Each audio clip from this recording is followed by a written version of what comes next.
Hi, hello. Welcome to the episode of Isaiah's Newsstand. It's your host, Isaiah Edwards. The date is February the 2nd, 2026. Hopefully this episode finds you well, in good spirits and high hopes. As for me, I'm doing pretty good. Happy Monday. Happy Garfield Day. Hopefully you got that lasagna. Hopefully things were nice and tasty for you today. As for me, it was a good day. It was a cold one, but we got through it. That's just what we do these days. We just kind of keep marching along and we just try to stay warm, okay? But no, overall, it was a solid day. I got a good amount of sleep for a change on a Sunday night, so that was nice to kind of wake up fully rested. A bit of ankle pain to start off my day, but not too bad. We actually took a little bit of Advil one time and more or less walked it off, so love that.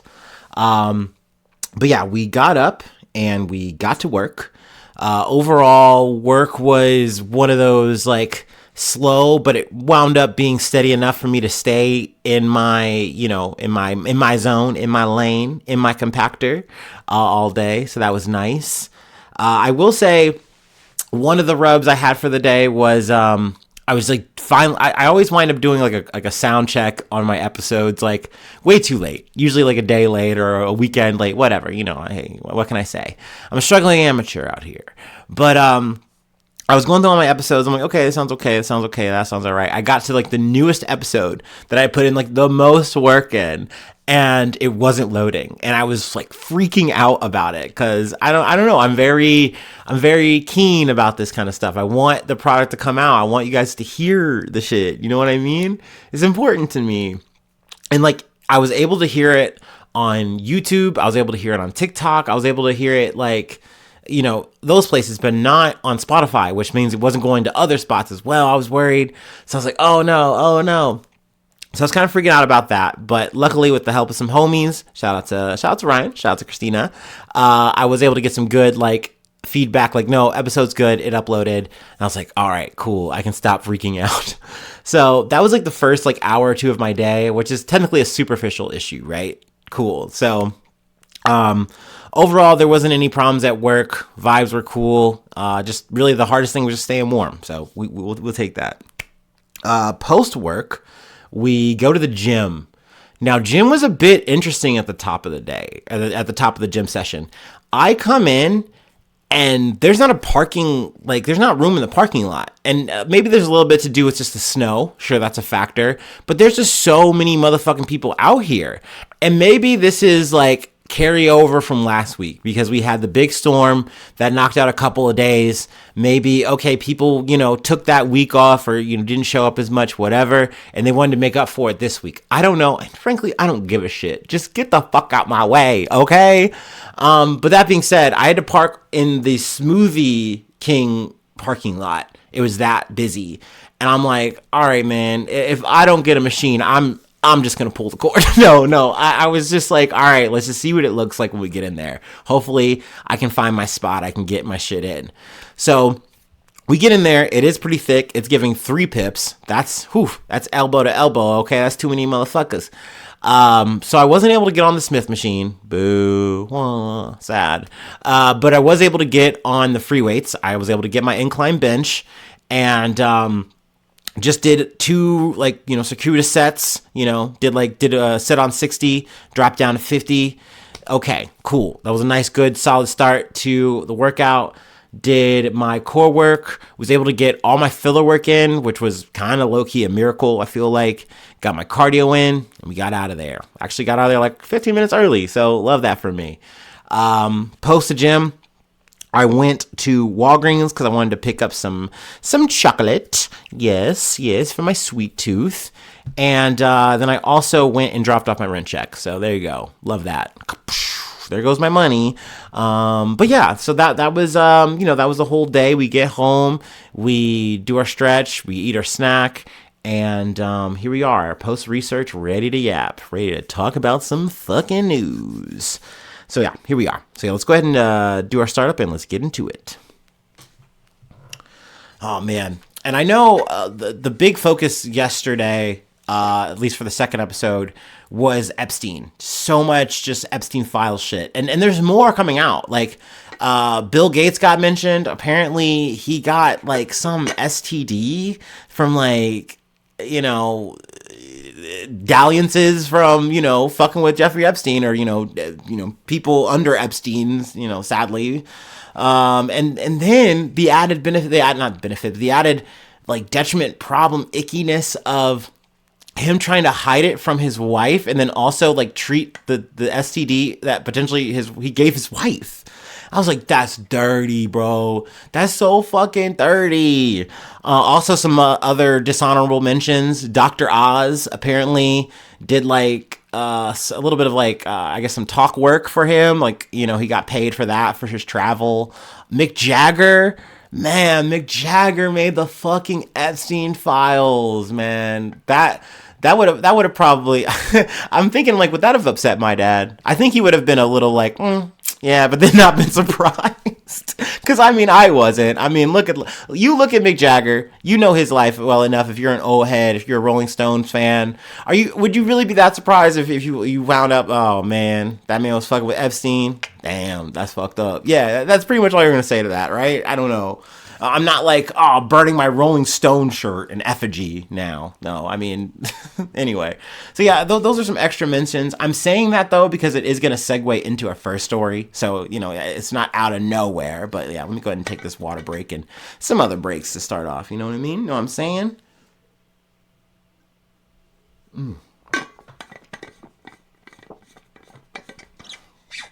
But yeah, man, I've said it before, I'll say it again. It is sadly, grimly Epstein forever, man. Like, because if it's not him, it's going to be some other rich fuck, man. Like, these motherfuckers just replace themselves at the end of the day. And then we find out, like, years later, like, oh, they had a whole network. They had a sex dungeon, blah, blah, blah, blah, blah. Ah, man. Yeah, it's gross, man. Anyway.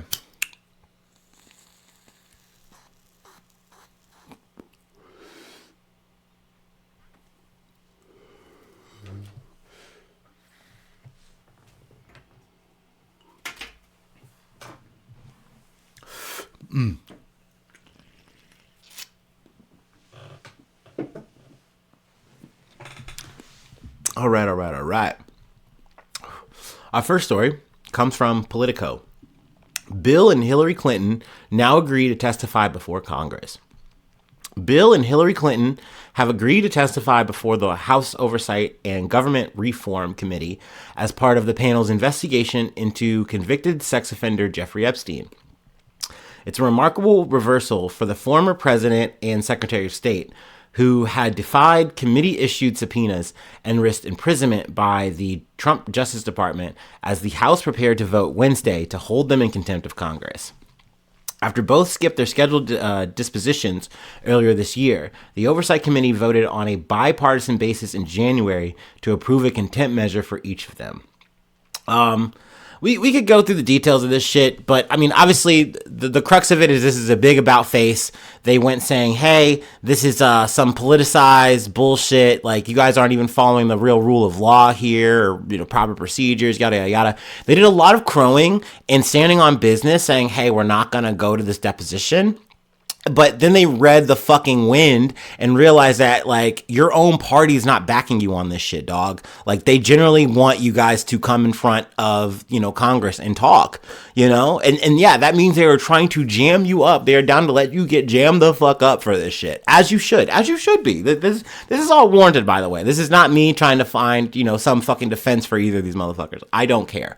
But, it is an interesting about face because I just figured they would stand on this shit. And then like, oh, if we're going to talk prison or whatever, I don't know. Is it like, are you really going to be able to put Clinton and like Bill Clinton in prison for this shit or Hillary? I don't know. I would have figured, hey, let's just find out and see.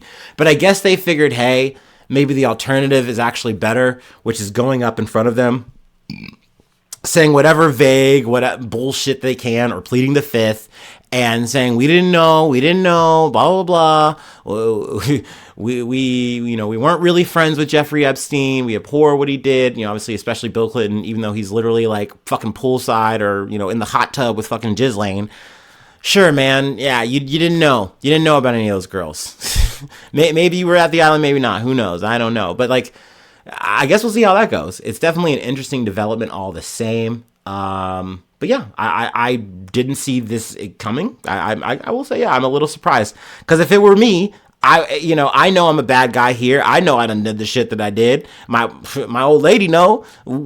We gonna fucking not go. We gonna say, nah, we're good. No thanks on the subpoena.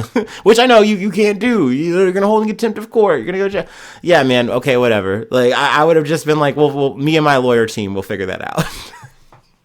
Because this just feels like a setup. Anytime I see these things, you're going to your own witch hunt. Like, anytime I've seen, like, any of these tech CEOs or whatever, it's just like, dude, it is a shooting gallery for one. They are going to blow your shit up. They're going to make you look like a fucking damn fool. Not to mention, they are trying to find any way to legally trip you up, right? And this just seems like almost like a slam dunk. Because once again, with all these files and all this shit released, like, there's definitely a lot of questions that need to be answered here, right? So, I don't know. An interesting development. And I'm more curious as to what was the exact reason that made them change their mind. I'm guessing it's the whole, we looked at the Democrats and they are not supporting us on this. So if they aren't, then we don't have a friend anywhere. So maybe we should just, sally forth, tank that shit. I don't fucking know. Anyway, let's move on. Got some other news, other pressing matters, so to speak. From the Associated Press. Every Homeland Security officer in Minneapolis is now being issued a body-worn camera, Noam says. Every Homeland Security officer on the ground in Minneapolis, including those from Immigration and Customs Enforcement, will be immediately issued body-worn cameras, Secretary Kristi Noem said Monday, in the latest fallout after the shooting deaths of 2 U.S. citizens at the hands of federal agents. Noem now said the body-worn camera program is being expanded nationwide as as funding becomes available. We will rapidly acquire and deploy body cameras to DHS law enforcement across the country, Noem said in a social media post on X. Now, there's a younger me that would be ecstatic about this, like I was when we first started doing body cameras on law enforcement. Like, this is going to be such a game changer. It's going to really like level things out. It's going to make these guys, these people scared to do stuff like do these atrocities that they're doing on their own people, right? Like, that is what I thought, and I think a lot of people thought. Like, okay, this is going to be a huge sea change, and in so many ways, yes, it was. But then you also saw moments where these motherfuckers would turn it off, get away with this fucking shit, and you're like, oh, okay, so there's not any real repercussions for turning it off, and you get away with it. Love that. Then the added sting of like, no, we're gonna keep the body camera on, we're gonna do the fucking thing, we're gonna beat you, kill you, insert fucked up thing here, and that's just gonna play out in court, and we're gonna get away with it. Because we're just allowed to at the end of the day, and a jury's gonna fucking let that shit slide a lot. So it led me to feel like, well, what's the fucking point of this shit, man? Like, obviously, don't be wrong, it's still a net positive, it's a net good. I'm not fucking trying to poo-poo body camera footage or body cameras. It's something to hold these motherfuckers accountable, right? It's better than the zero, right? But there's a newer wrinkle in the day and age that we're talking now. Technology moves so goddamn fast. And with the introduction of this whole AI component, and when we have this idea of like, oh, no, the body cameras aren't just to keep us accountable. It's to watch you. It's to surveil you. It is to capture your face, put it in a database. So now we have you compiled with all these other potential other activists or naysayers who are getting in our way. And we're going to figure out what you do, where you live, where you like to go. Oh, do you have like, some TSA check canceled? they are going to find every single way to make your life terrible just from pulling your image from body camera footage, right? It is part of the reason why these motherfuckers are walking around with a gun in one hand and a fucking cell phone in the other. And it's like, that's a little weird. That's a little odd, right? Your hands are pretty full and you're trying to fucking, nab this quote unquote illegal immigrant and you're trying to quote unquote keep me safe. Well, why are you filming me with a gun out? Well, I'm protecting myself while I do this fucking horrible thing to a fellow human being, but I want to make sure that you know, and all you motherfuckers know, that you're on camera too, and we got you, okay? We can find you whenever we fucking want, and we can do whatever we feel compelled to do, and that's just not just we, ICE, but the administration that's in us here. You know what I'm saying? That is a scary fucking thing. Powered by Palantir, by the way. That's Peter Thiel on that shit. Also in the Epstein files. So, I mean, God fucking damn it, dude. Like, there's a situation where you feel like you cannot win. And like, yeah, duh, the house always fucking wins. I know that. I truly fucking do. But I feel like people are going to laud this as like a win. And as they should, cool, it is a net good. I want to keep stressing that. But it is so frustrating that this is just now becoming closer, ever so, to that Minority Report ass bullshit. Like, you know what I mean? Where it's just like, yeah, man, we saw you in the crowd. We picked you out here. We picked you out there. We've had this whole dossier that we're working on you. And like, you've barely done anything. You've just been hanging out. You were just kicking it at the function. You just were happy to protest. I don't know, man. It feels somehow more dystopian, somehow, some way. So yeah, it felt very relevant to cover this, and I'm sure most people, most news places or whatever are going to cover this in a very, either base, solid, or positive light, and that's cool. That's all well and good. But like, once again, looking under the fucking hood, seeing what's going on here, like, and I'm not just saying this for just this administration. I'm just saying that in terms of the powers that be that are over us are just going to do this in perpetuity. Like, I would imagine that law enforcement just normal is probably on some shit like this. Maybe they always have been or have been on it for a while and I just wasn't hip to it. It just completely like shifted the narrative a little bit for me, just finding that shit out and then seeing like, okay, yeah, we'll put body cameras on people. We'll put body cameras on our guys since you want them so bad. So yeah, even when you win, you don't win, right? Anyway, but speaking of wins, let me take another water break, and we gotta go to Texas. Little surprise election. Oh, excuse me.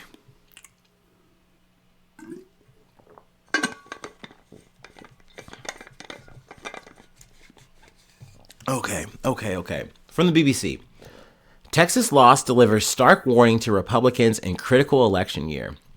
Voters in Texas have sent another warning to Republicans that they may be facing fierce political headwinds in a critical election year. A special election for a state Senate seat on Saturday saw the Democratic candidate, Union leader Taylor Remmett, win by a 14-point margin. But that doesn't tell the full story. Remmett defeated a Trump-backed candidate in a district the president won by a 58-41 margin in 2024. That means the result represents a huge 31-point swing towards the Democrats from that presidential election. The major upset is likely to unnerve Republicans ahead of November's midterm elections. Dan Patrick, the Republican lieutenant governor of Texas, said it was a wake-up call. Let's see here. I should find the name of the guy, but I really don't care. He's a fucking loser. But yeah, this was a surprise election. They dumped a lot of money into the other guy, the conservatives did. Even though I think MAGA wants to say, oh, they pulled out all the stops to make this happen. They threw everything and they won. Okay, whatever. Well, Trump wasn't on the ballot. Blah, blah, blah. But it's like, no, Republicans put $2.5 million to fucking juice this shit. Meanwhile, Remmett reported raising just over $380,000, mostly in smaller donations. So essentially just having a better message and then just people looking at the comparisons and saying, yeah, no, dude, enough's enough. Like, we have an opportunity here to flip. Yeah, this is Texas. We don't normally do shit like this, but like, this is what we should do. This is the move. Here we go. It was, conservative activist Leigh Wamsgans. That's a fun name. I'm sure that looks great on a t-shirt. But yeah, no, he didn't do too well. They didn't do too well. So, oh well. Let's see here. Now, this is something I want to segue into the next article that I just want to hop on here. This just kind of popped maybe an hour or so ago. This started making the rounds. But from ABC News, Trump urges Republicans to take over and nationalize voting.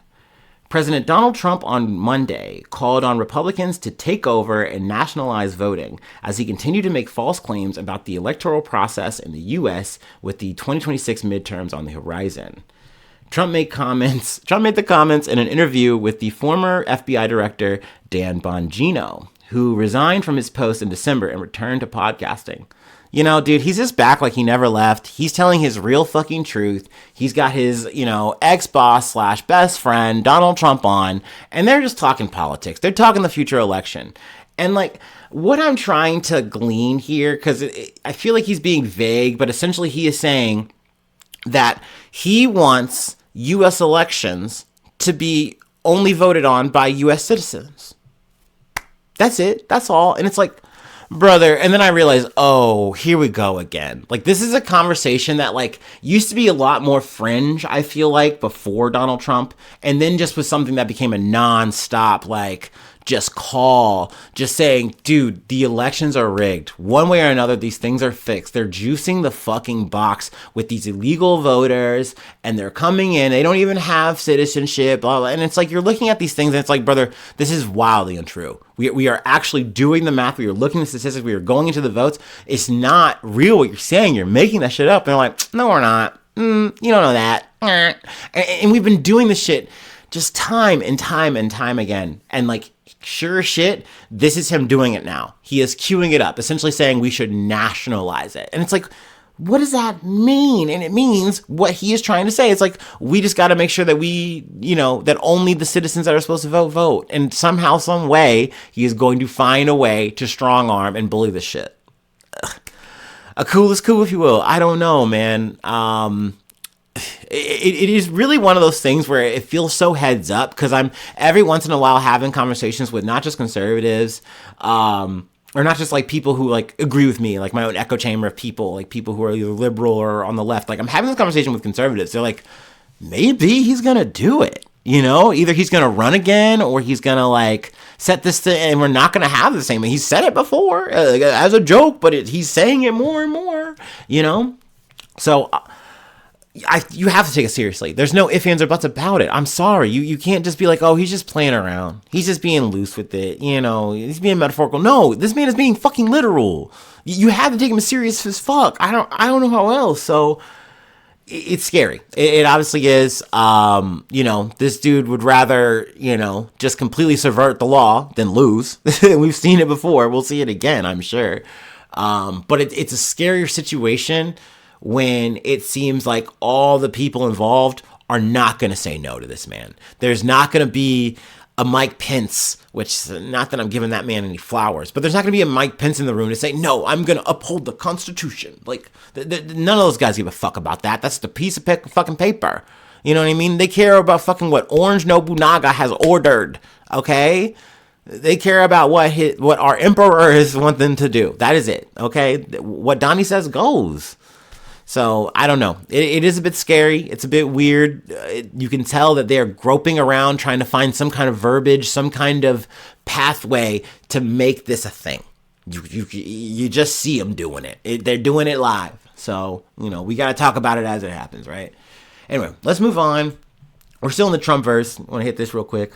From ABC News, again. Trump says steel to be fully exposed in Kennedy Center rebuild, but not ripping it down.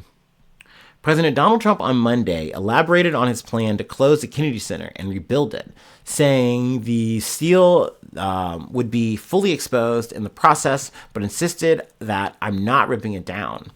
When asked by a reporter at the Oval Office photo op whether he wanted to tear it down, Trump said that he will be using the steel and some of the marble for the renovation. So yeah, I mean, essentially, there could be several reasons why he wants to fucking do this shit.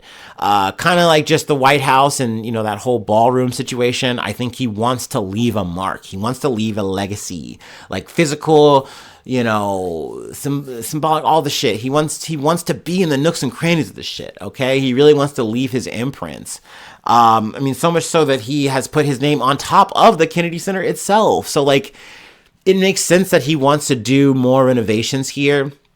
It's also arguable that maybe he's doing this because you keep having people sign up to come show up at this thing, and then they keep canceling. And then then what do you got? You got dead space. You waste of time. You look embarrassed. People don't want to come. They came for Obama. They ain't showing up for you. That's a little, you don't like that. That's an ick if you're Donald Trump, right? Maybe. So maybe the idea here is close it down for 2 years. You reopen it up. It's all gold. It's all whatever the fuck. It looks great. It looks marvelous. It's the perfect place. And then you have the exact lineup that you want. You have like 1,000 Kid Rocks, and they all perform for you all the time, and everything's cool. I don't know, but anyway, I think this shit is supposed to start like July 4th. Do I feel a strong way about the Kennedy Center? No, not really. It's a building to me. I don't care. But like, in terms of like jamming up the arts like this is very sad. It's a bummer in that regard. It's a weird flex for sure, at the very least, right? So obviously tomatoes to old Donnie for that. But as is his will. I don't know. We can't stop this motherfucker. He's like, if I want to renovate and I want to talk to Congress, that's what I'm gonna fucking do, bro. Who's gonna fucking stop me? Clarence Thomas? No. He's gonna shake my hand. Gonna let me take him on a trip. Anyway, I have one more story that I wanted to cover. It's not Trump related. It's not Epstein related. We're not talking about ICE. Actually, we're coming home. We're coming home to the Buckeye State. We're coming home to Ohio. So my homie, once again, shout out to the homie Ryan, hit me up with a local story, and it's church related. So not my church. Not my former church, I should say. But I'm a sucker for these kind of stories. Sadly though, it's definitely a bit perverse. It's a bit gross. We're getting a bit gross. But yeah, let's go ahead and take our last break. Let's steel ourselves. Let's get ready and let us pray. I don't know. Ew.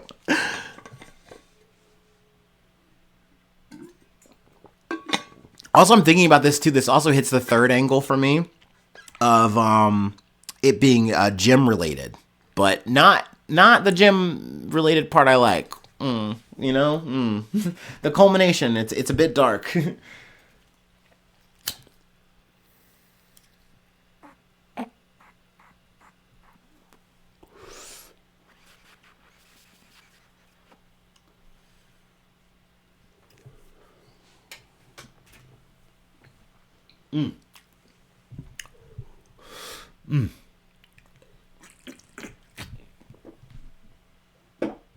Okay.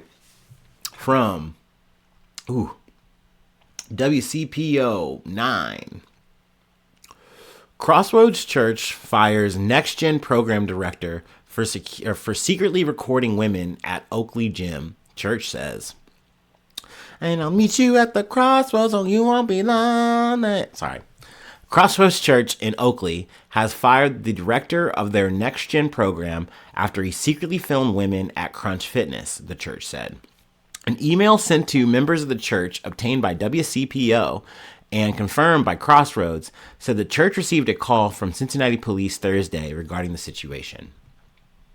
According to the email sent by lead pastor Brian Tome, police told Crossroads that Next Gen director Joel Firebow was secretly filming women who were working out without their consent at Crunch Fitness in Oakley.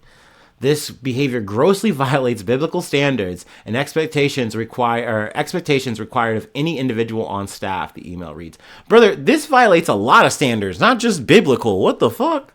Crossroads said Firebow has been removed from the staff, and an investigation is ongoing with the Cincinnati Police Department. We're grieved that this occurred and willing to offer any support to those who were harmed, the email said. Now, I want to take a pause here. What do they mean by support? Like, are you going to support the people who might be like trying to file a claim or any kind of like civil lawsuit or something like that? Or what? Are you saying you're going to pay for their therapy? I would hope not like Christian therapy or something like that, because I'm good on that. I would like to, like, if you're going to give me some money for, for some quote unquote better help, then like that should not be with y'all. Okay, I'm good on that. But I don't know. I'm just curious what they mean by any support there. But, hey, this is a church. I'm not really trying to rag on them for that. This is technically one of those bad seeds or bad apples we're talking about, not the whole tree. They might say, I don't fucking know. The church said this is the first time an incident like this has been reported related to Firebaugh, and there's no knowledge of any additional incidents or unbiblical behavior that would have impacted the Crossroads community.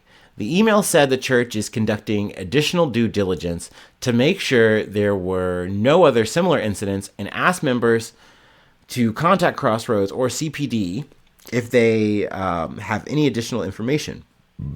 Excuse me. The church said they are working with other Crossroads leaders to make sure Firebaugh's exit does not negatively impact the Next Gen program.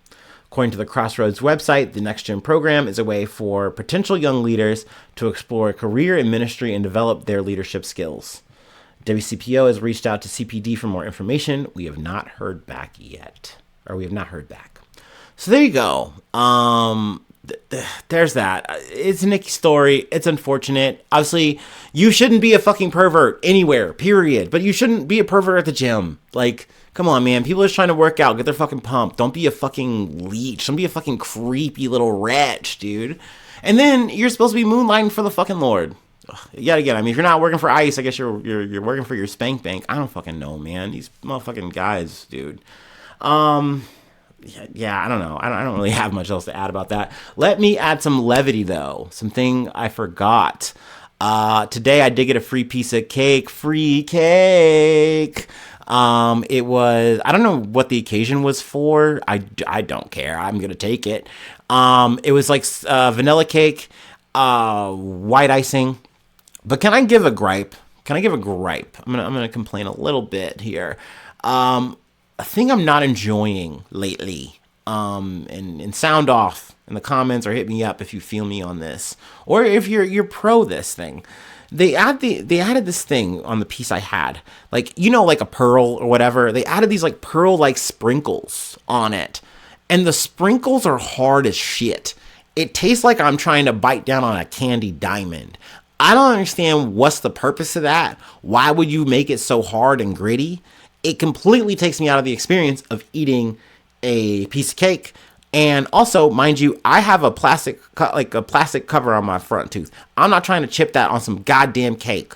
That's crazy. Okay, you got me risking my whole shit here. Come on now. So let's cut that out. And I know better, but that was like my second or third time trying that thing, and I was like, maybe it won't be so bad, because I keep thinking it'll be like sprinkle-esque, and it's like, no, it's hard as fuck. Like, you're actually eating a fucking pearl. Why? Why would you want that? Why would you want that experience? Ugh. Look, I have a few texture things that bother me, and things that are like, I love a good crunch, but don't make me bite a rock. That's stupid, man. Come on, man. You're playing with me, man. Playing with my damn mouth. But that's it. That's all I have for today. There you go. Lighten the load a little bit. But it isn't, I will say, for better or worse, it's nice to come back and talk about a local story. Please, please, please, please, please, please. I cannot stress this enough. If you are a listener, you're a longtime listener, newsy, otherwise, whatever, please give me news. Send me news. Even if I was intending to cover whatever, I will shout you out just for that alone. I cannot stress enough how much I am a news hound, and I love that shit. Makes me so happy to get news and talk about news with my homies, talk about news in the pod, obviously. But yes, let's see. If you'd like to become a newsie today, let's go ahead and get to the shilling. Patreon.com/Isaiah News. Become a newsie today. Free ways to hit me up, IsaiahNews1@gmail.com. Feel free to follow me or the podcast on any of the socials. Subscribe to the YouTube. Follow on TikTok. Follow on Spotify. Follow on Apple Podcasts. Wherever you like to listen. Leave a like, leave a cool comment. Sharing is caring. By all means, please sound off about these little pearl things. Let me know if you fuck with them, or you hate, or you love them, whatever. I don't know. Hate them? I hope you hate them like me, and we can form a posse of anti-candy pearl haters. I'm down. I'm with you. We're solidarity, brother. Let's see. 5 stars on Spotify, 5 stars on Apple Podcast. But if you don't do that, that's okay. It's all good. I really just appreciate you listening. I really appreciate you hanging out with me and just, letting me lurk in your ear, or on your speaker. That's so cool. Please, just don't let me keep you. Hopefully you're having a good day. Hopefully you're having a good time. So yes, thanks so much for tuning in. Thanks so much for being a friend. And hopefully I see you soon for some more good news. I love ya. Bye-bye. Mwah.